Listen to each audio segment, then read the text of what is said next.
Pharisi premier que Emignan sans montra Jean oebe baptême. Pange ne iboboe oebe baptême sonio. Ils sont en premier béo.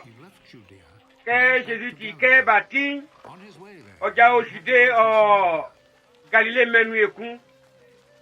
Que be kolon fan besi Samarie menu.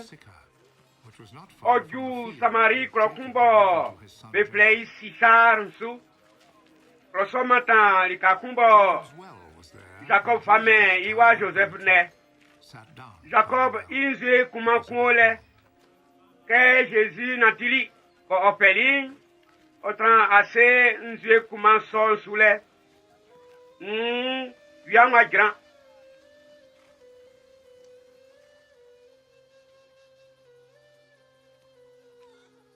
Samarie blakumba nze sale. Jésus c'est ike mo. Mami je kama no. Ils sont donc vraiment prolo ninge di watole. Rifumeni Samarie poe mudima. Ils sont ti. Blanc c'est ike. C'est asreminzio. Jésus c'est ike c'est assis kenga. Yami fama sromu. Oni srongo c'est OK. Amenzwe. Obobo asre iwe. Oma onzi bo sonji. Blan se ke nga. Kumanti prong. Alari ke bo apasa. Niye anyanzi sonyo. Ena na Jacob okpe kumanga mayo. Oni imamu. Ni inemu. Beno nzi ngaye. Abonke atipatre. Jésus se ike. Prokwa ngono nzi ngai. Nzewe kuyeku.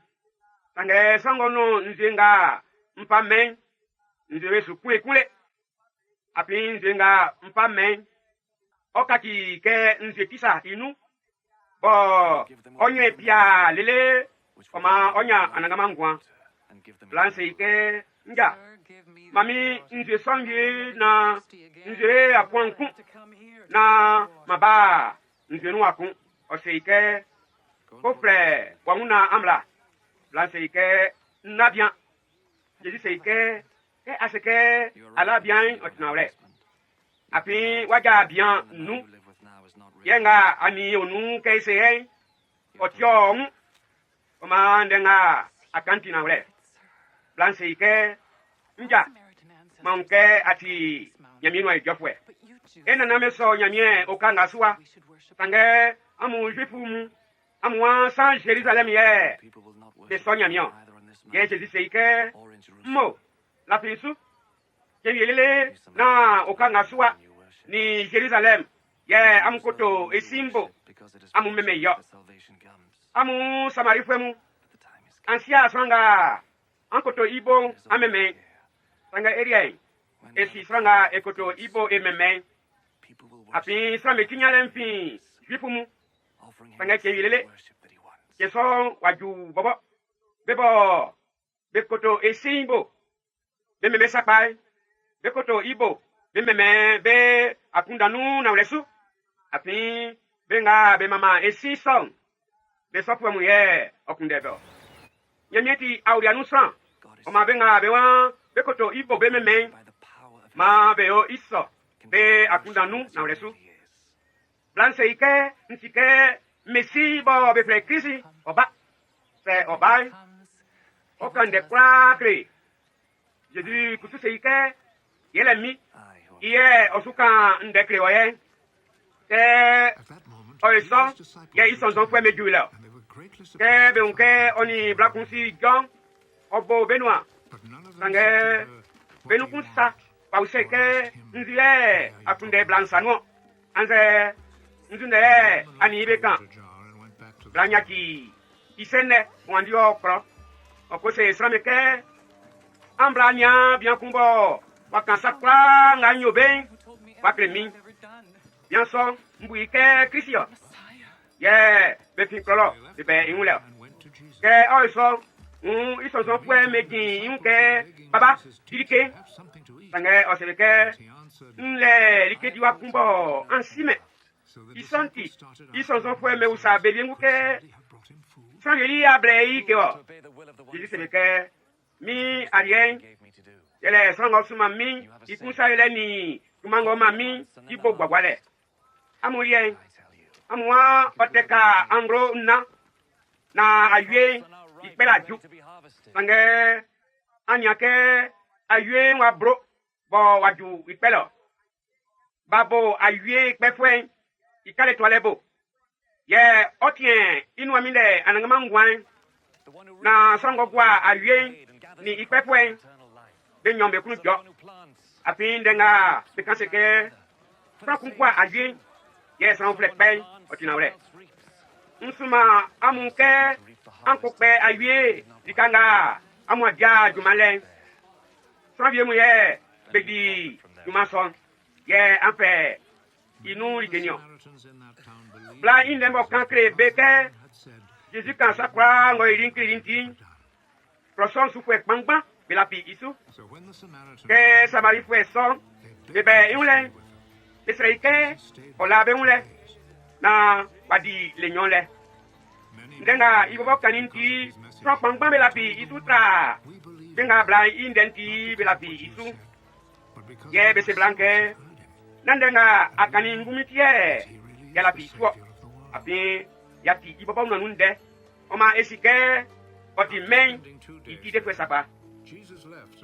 Jésus dit lenyonle otu ibole o Galilée api la oseke nyamieno ijofwe fila nyunu ibobo menu oju Galilée long Galilée fue meso inupa api be bobo be o Jérusalem lo kendi la nwie be un sakwa ngo be long ici o kana Galilée menu ekun le la ofanje kati venio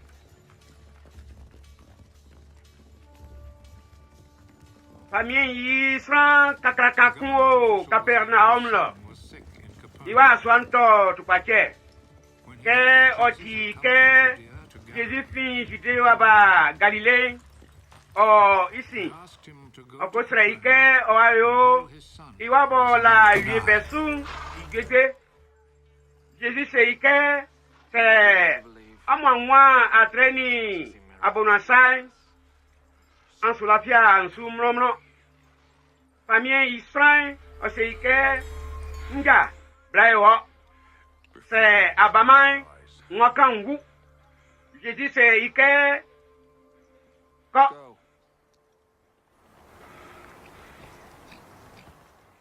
owa egbe bien son api ndenga Jésus kankili insu na wao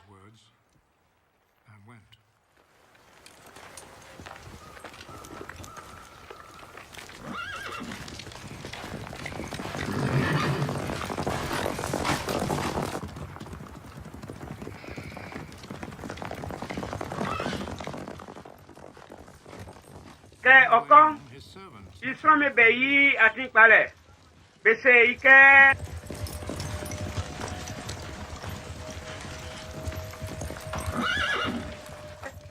iwa nwa egbe o sabe donga iune mfruma wie ye bese ike anuma ke wiansan beti un kan ye iune njorio ke bese ison ye on iwleke dokun mason suye Jésus se ike iwa nwa egbegbio oma oni arofu enkra belapi isu ke Jésus fi ideba Galilée yi atre nyon subo yi nye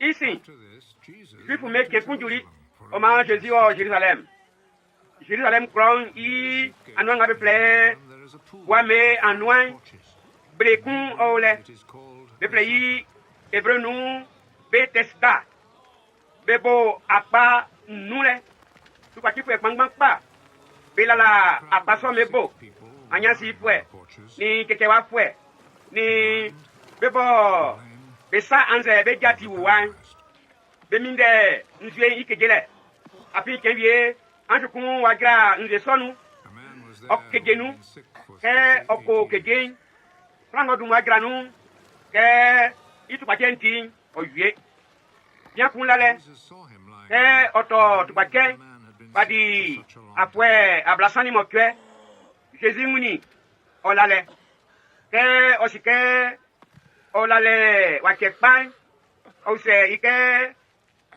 apreke ay gwegwe paki fwense ike nga nasona boke nzie nko kegen opa mi yi nzie no ke nzie nko kegen bo nwa nkong from pedu mwa granu Jésus se ike Yao for Obena Nadi.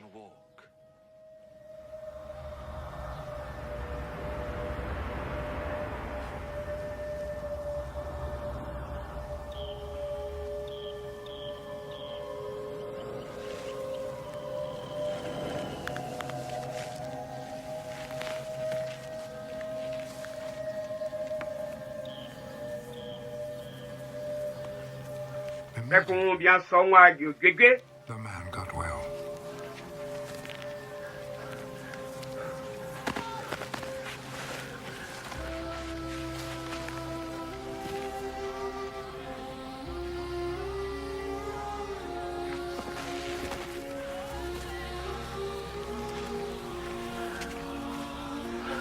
He picked up his mat and started walking.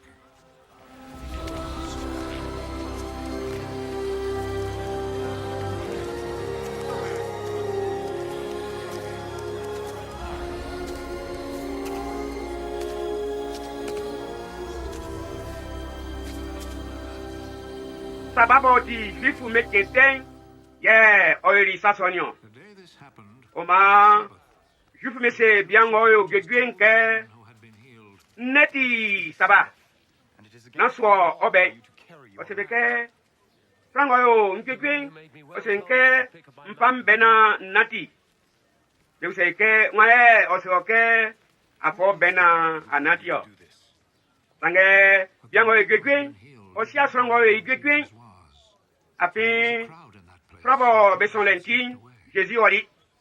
Ici, Jésus comme bien, y a mis soir dans nous là. On sait que, n'y a, ouais, gégésien, n'a yo, ça te kun, ma, y que n'a, y t'être en gagne, oyo.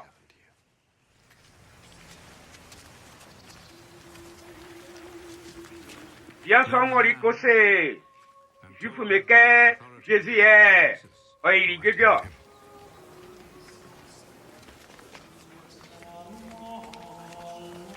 Saba kenye Jésus o sasonyo Isanti Juif meswe inganzwa Sange Jésus sebeke Ken pra Nsi di juma Nkusu ndi juma Ndesonti Juif meswe inganzwa patra la anke Bekun na sababo osaki ngumitio sange selebo seke nyamieti isi bo ofe sunzintio oma Jésus kan ibonde oseke nawle ikenga banke isi yo ye onyansuyo bambo prakpe itinu ya kefi ikekwanga isi yo ye ikusuyo api isinkre ye okre yi ike kwa ngoyo o akre yi ike nga oyo o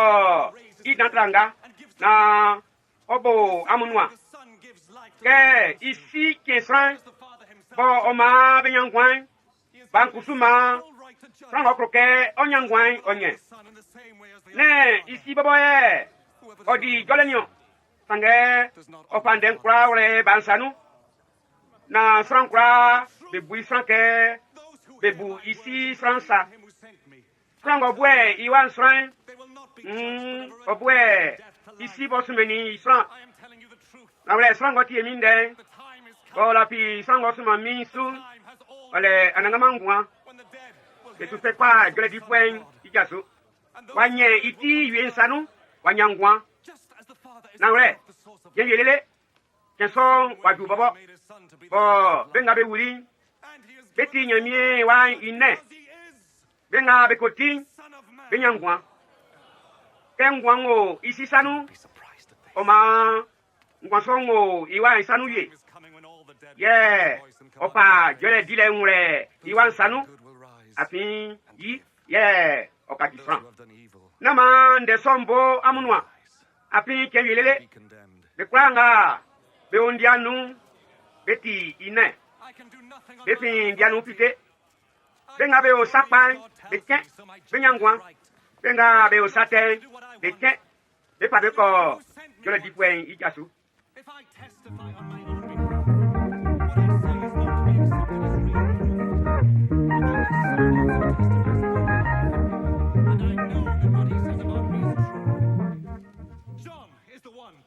mbobo ntantinu nyal kesi jola iwa panga nyamie kre nke ndisu ye ndio oma jole ngandinti na ule api na mbobo nkusa ye nkruke nyo sange sango sumami ikusa ye nyo se mbobo nyi miwa ye isubwe na ule franfle ye oyi miya ye nsike aye sobo oyi minti na ule ansuma sran jansi ye okandebo otinawre inde nie nkunda ke sran yinya ye sange nke isona anya amuti janti ke kanimbo ogwe bo pagansa ye yi pagale sonu tranyo yi amufeka la le fuenga nde indebo okanti dantra ayenga Jean Yirimi afi ikenga nsi krenke nyo bo nyo ben okreke nsi ye osumamion ye nsi bo osumami ibobo yimi aye anya tie inele anya nwe nyule anfe indensu yeleke an lapia sango sumeninsu ansu anya miendenga rekleri api ambuike inuye amunya anangamangwanyo ye nde some kan minde oni songba ankrake amblansi na anyangwa nkunda ke trabonduma nsi amu nsi ke ankra nyamie nsi ema mbario ye ansa minu sange se franvier po ibobo itinu bai amuso inu amubo ankroke amu yengu bo amu dumai bo ankrake nyamie boti ngbaken ye obo amu dumai oise amu kralapi isuo na amu ike miye nka amu nde kre nsio Moise bo amu pa amu ragwe isu ye okan fe an lapi Moise susakpa amu lapi nsuye api minde oklerio ke an lapia ndengo kleri nsu oise amu lapi minde rien suo